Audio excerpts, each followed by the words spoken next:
ಕೊಟ್ಟು ಕಾಪಾಡಲಿ ಅಂತ ನಮ್ಮೂರು ಮೂಕಾರಮ್ಮ ದೇವಸ್ಥಾನಕ್ಕೆ ಹೋಗಿ ಪೂಜೆ ಮಾಡ್ಕೊಂಡು ಬಂದಿದ್ದೀವಿ. ನಮಗೆ ಆಶೀರ್ವಾದ ಮಾಡಿ.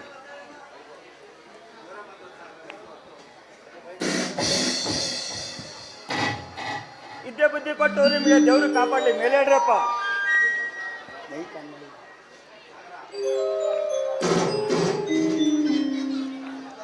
ಅಪ್ಪ ಅಮ್ಮ, ನಾನು ಯಾವ ಜನ್ಮದಲ್ಲಿ ಏನು ಪುಣ್ಯ ಕೆಲಸ ಮಾಡಿದ್ದು ಕಾಣೆ. ನೀವು ನನ್ನ ಪಾಲಿಗೆ ಪುಣ್ಯ ಕೋಟಿಯ ಮಧ್ಯೆ ಬಂದು ನನ್ನ ಬಾಳಿಗೆ ಬೆಳಕಾದ್ರಿ. ನನ್ನ ಮನಸ್ಸಿನ ಭಾವನೆಗಳಿಗೆ ಸ್ಪಂದಿಸಿ ಸ್ವರ್ಗಲೋಕದ ಕಾಮಧೇನು ರೀತಿ ನನ್ನ ಆಸೆಗಳನ್ನು ಈಡೇರಿಸಿದ್ದೀರಾ. ನನ್ನ ನಿಜವಾದ ತಂದೆ ತಾಯಿ ಇದ್ರು ಕೂಡ ಇಷ್ಟೊಂದು ಪ್ರೀತಿ ಕೊಡ್ತಾ ಇರಲಿಲ್ಲ. ನಿಮ್ಮ ತಂದೆ ತಾಯಿ ರೂಪದಲ್ಲಿ ಕೊಟ್ಟಿರೋ ಆ ದೇವರಿಗೆ ನಾನು ಎಷ್ಟು ಕೃತಜ್ಞತೆ ಹೇಳಿದ್ರು. ಸಾಗರ, ಯಾಕಾಗೆಲ್ಲ ಮಾತಾಡ್ತೀಯ? ನೀನು ಕೂಡ ಈ ಬಂಗಾರದ ಗುಡಿಯ ಮಗ ಕಣೋ. ಒಳ್ಳೆಯ ಗುಣಗಳು ಈ ನಿನ್ನ ತಂದೆ ತಾಯಿ ಮನಸ್ಸನ್ನು ಗೆದ್ದಿವೆ. ನಿನ್ನ ಒಳ್ಳೆಯ ಭಾವನೆಗಳಿಂದ ಈ ಮನೆ ಶ್ರೇಯಸ್ಸಿಗೆ ಧಕ್ಕೆ ಬರದಂತೆ ನಡ್ಕೊಳ್ತಿದ್ಯಾ. ಅದಕ್ಕಿಂತ ಸಂತೋಷ ಬೇರೆ ಏನ್ ಬೇಕು ಹೇಳು?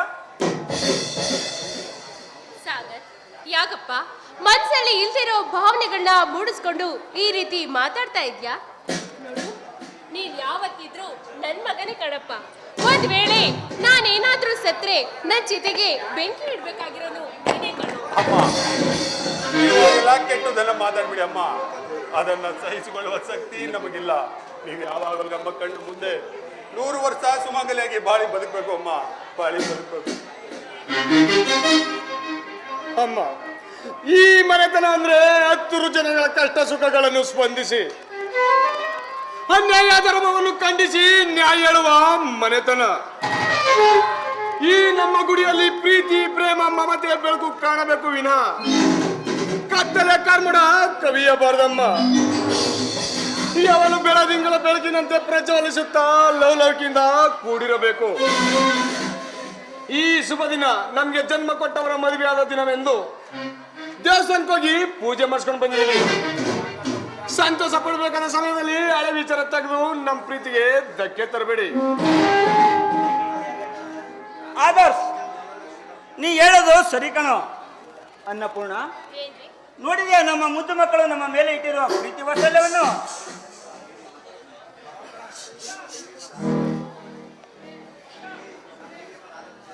ನಮ್ಮ ಹಿರಿಯ ಮಗ ಆದರ್ಶ ಸೂರ್ಯ ಇದ್ದಾಗೆ, ಇನ್ನು ಕಿರಿಯ ಮಗ ಸಾಗರ ಚಂದ್ರ ಇದ್ದಾಗೆ, ನಮ್ಮ ಮುದ್ದು ಮಗಳು ಅಮೃತ ಆಕಾಶ ಇದ್ದಾಗೆ ಅಲ್ವೇನೆ? ಹೌದು ರೀ, ಈ 3 ತಾರೆಗಳನ್ನ ಜೋಪಾನ ಮಾಡ್ಬೇಕಾಗಿರೋದು ನಮ್ ಕರ್ತವ್ಯ ಅಲ್ಲದೆ ಈ 3 ಜನಕ್ಕೂ ಒಳ್ಳೊಳ್ಳೆ ಜೀವನನ ರೂಪಿಸ್ಕೊಂಡು ಮುಂದೆ ಬರ್ಬೇಕು ಅನ್ನೋದೇ ನನ್ನ ಆಸೆ ರೀ.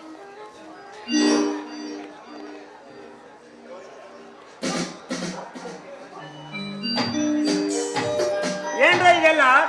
ಸರಿ ಸರಿ ತಗೊಳ್ಳಿ, ಆರ ಬದಲಾಯಿಸ್ಕೊಳ್ಳಿ. ಇದೆಲ್ಲ ನಮ್ಮ ಪ್ರೀತಿಯ ಆಸರೆ. ಅಪ್ಪ, ನೀವು ಅಮ್ಮನ ಕೋಳಿಗೆ ಹಾರ ಹಾಕಿ. ಅಮ್ಮ, ನೀವು ಅಪ್ಪನ ಕೋಳಿಗೆ ಹಾರ ಹಾಕಿ.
Never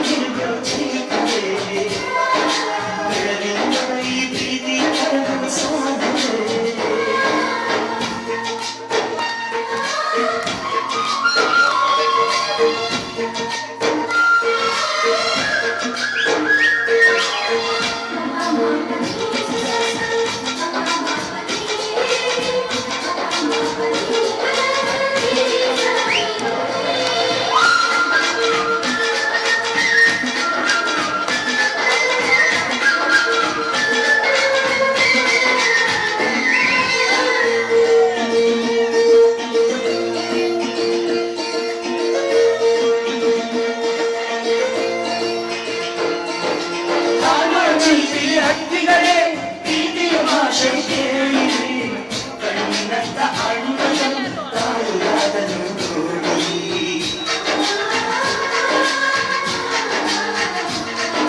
ಶ್ರೀದೇವಿ ಏನಿದರು ನಗುವಿನ ಮುರುಗೆ ತುಂಬಿದೆ ಹಾರಾಡು ಮನಸ್ಸಿಗೆ ಆಕಾಶ ಹೀನಾದೆ ಈ ಕಣ್ಣಿನ ಕೊಡೆಯಾಡಲಿ ಕಣ್ಣಿನ ಮೇಲೆ ಹೃದಯದ ತುಂಬಡೆ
ಸಾವಿರ ವರ್ಷ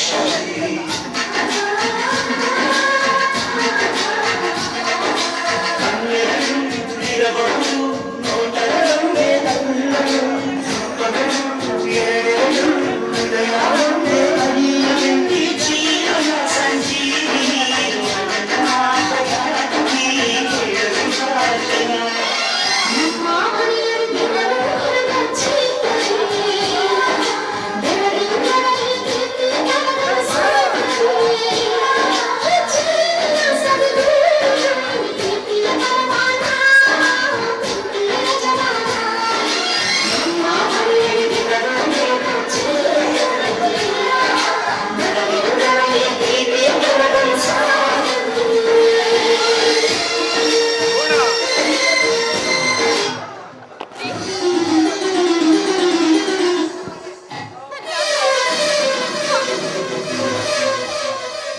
ಏನಂದ್ರೆ ಪೂರ್ಣ ಪೂರ್ಣ ಏನಾಯ್ತು ಪೂರ್ಣ? ನನ್ಗೆ ಯಾಕೋ ಇದೆ ತುಂಬಾ ನೋವ್ತಾ ಇದೆ. ನಾನೇನು ಹೆಚ್ಚಿಗೆ ಹೊತ್ತು ಮಲ್ಕೊಳ್ಳಲ್ಲ ಅಂತ ಕಾಣ್ಸುತ್ತೆ. ನಿನ್ಗೇನು ಆಗಲ್ಲ, ಧೈರ್ಯ ತಂದು ಪೂರ್ಣ. ನಡೆ ಹಾಸ್ಪಿಟಲ್ಗೆ ಹೋಗುವ. ಬೇಡರಿ, ಯಾವ ಆಸ್ಪತ್ರೆಗೂ ಕರ್ಕೊಂಡು ಹೋಗ್ಬೇಡಿ. ನನ್ಗೆ ಯಾಕೋ ನನ್ನ ಮಗಳು ಅಮೃತನ ನೋಡ್ಬೇಕು ಅಂತ ತುಂಬಾ ಆಸೆ ಆಗ್ತಿದೆ. ಆದಷ್ಟು ಬೇಗ ಅವಳ ಕಳಿಸಿ ಅಂದ್ರೆ. ಹಾಗೆಲ್ಲ ಮಾತಾಡ್ಬೇಡ ಕಣೆ. ಅಮೃತ ಇಲ್ಲಿ ಎಲ್ಲೇ ಇದ್ದಾಳೆ. ಅವಳು ಹೋದ ಕಾಲೇಜ್ಗೆ ಫೋನ್ ಕಾಲ್ ಮಾಡಿದ್ರು, ಬರೋದು ಒಂದ್ ದಿನ ಆಗುತ್ತೆ. ನಿನ್ಗೇನು ಆಗಲ್ಲ, ಧೈರ್ಯ ತಂದ್ಕೊ. ಬಾರೆ ಹಾಸ್ಪಿಟಲ್ಗೆ ಹೋಗುವ. ಇಲ್ಲ ರೀ, ನನ್ನ ಕೈಲಿ ಯಾವ ಆಸ್ಪತ್ರೆಗೂ ಬರೋದಕ್ಕಾಗಲ್ಲ. ಅಮ್ಮ ಪೂರ್ಣ ಬೇಡಮ್ಮ ಅಮ್ಮ ನೀವು ಹಾಗೆಲ್ಲ ಕೆಟ್ಟದನ್ನು ಮಾತಾಡಬೇಡಿ. ತಾಯಿಯ ಪ್ರೀತಿ ವಾತ್ಸಲ್ಯ ಮಮತೆಯನ್ನು ಕಳ್ಕೊಂಡು ಬದುಕಿರೋ ಶಕ್ತಿ ನಮ್ಗಿಲ್ಲ. ನಿಮ್ಗೇನು ಆಗಲ್ಲಮ್ಮ, ನಡೀರಿ ಅಮ್ಮ ಆಸ್ಪತ್ರೆಗೆ ಹೋಗೋಣ. ಇಲ್ಲಪ್ಪ, ಬೇಡ. ನನ್ನ ಕೈಯಲ್ಲಿ ಯಾವ ಆಸ್ಪತ್ರೆಗೂ ಬರೋದಕ್ಕಾಗಲ್ಲ. ಅಮ್ಮ. ಏನೇನೋ ಮಾತಾಡ್ಬೇಡಿ ಅಮ್ಮ. ನಿಮ್ಮನ್ನ ಬಿಟ್ಟು ಬದುಕೋ ಶಕ್ತಿ ನಮಗಿಲ್ಲಮ್ಮ. ನಿಮ್ಮ ಪ್ರೀತಿ ಆಸರವೇ ನಮಗ್ ಬೇಕಮ್ಮ, ಬೇಕು. ಇಲ್ಲ ಭಕ್ತ, ಇನ್ನು ಹೆಚ್ಚಿಗೆ ಹೊತ್ತು ನಿಮ್ ಜೊತೆ ನಾನಿರೋ ಭಾಗ್ಯನ ದೇವರಿಂದ ಕೇಳ್ಕೊ ಬಂದಿಲ್ಲ ಅನ್ಸುತ್ತೆ. ಅಪ್ಪ ಪೂರ್ಣ ಪೂರ್ಣ ಏನಂದ್ರೆ ಹಂಗೆಲ್ಲ ಮಾತಾಡ್ಬೇಡ ಕಣೆ. ನೋಡಿ, ನಿಮ್ಮ ಹತ್ರ ಒಂದು ವಿಷಯ ಕೇಳ್ತೀನಿ. ತಪ್ಪಾಗೆ ನಡೆಸ್ಕೊಡ್ತೀನಿ ಅಂತ ನನಗೆ ಮಾತು ಕೊಡಿ ಅಂದ್ರೆ. ಅಯ್ಯೋ ದೇವರೇ, ಏನಪ್ಪ ನಿನ್ನ ಲೀಲೆ. ಪೂರ್ಣ ಅದೇನಂತ ಹೇಳೇ ಪೂರ್ಣ, ಖಂಡಿತ ನೆರವೇರ್ಸ್ಕೊಡ್ತೀನಿ.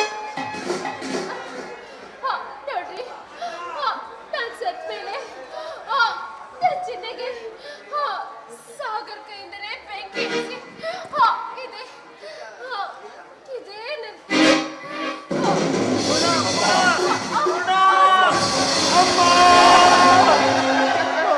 ಕೂಗುತ್ತಿದೆ ಸಾವಿನ ಕಡಲು, ಹೋಗುತ್ತಿದೆ ದೇಹದ ಒಡಲು, ಹುಟ್ಟು ಸಾವಿನ ನಡುವೆ ಕಣ್ಣೀರ ಕಡಲು, ಕಣ್ಣೀರ ಕಡಲು, ಕೂಗುತ್ತಿದೆ ಸಾವಿನ ಕಡಲು, ಹೋಗುತ್ತಿದೆ ದೇಹದ ಒಡಲು.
ಜೀವ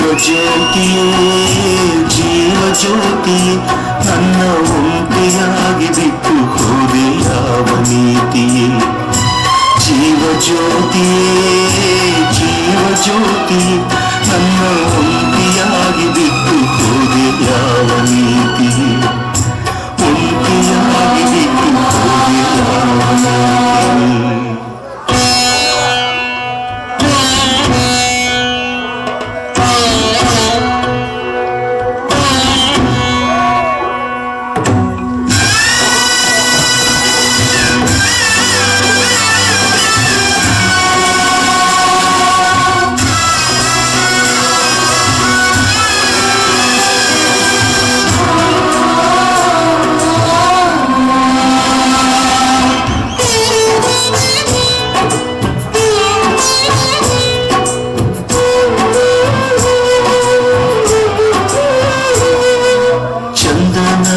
ಪೂಸಿಕೊಂಡು ಸಿಂಧೂರ ಹೊತ್ತುಕೊಂಡು ನಗುತ್ತಾಳೆ. ಮಲ್ಲಿಗೆ ಪಲ್ಲಕ್ಕಿಗೆ ನಾನೇ ಒಡತಿ ಎಂದು ಮೆರಿತಾಳೆ. ನನ್ನ ಭಾರ ಭಾಗ್ಯ ದೇವತೆ ಅತಿ ಪ್ರೀತಿಯುದ ಮಲಚಿತೆ.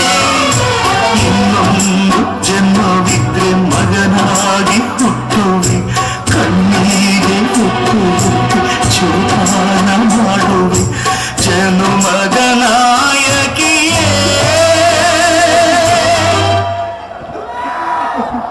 ಚೈತ್ರ ಯಾತ್ರೆಗೆ ಸುಖವಾಗಿ ನೀನು ಹೋಗಿ ಬಾಳು. ಜೀವ ಜ್ಯೋತಿಯೇ ನನ್ನ ಒಂಟಿಯಾಗಿ ಬಿಟ್ಟು ಹೋಗಿ ಯಾವ ನೀತಿಯೇ.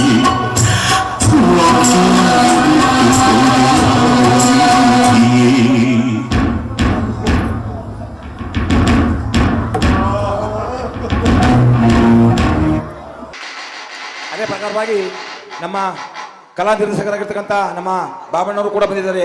ಅವರು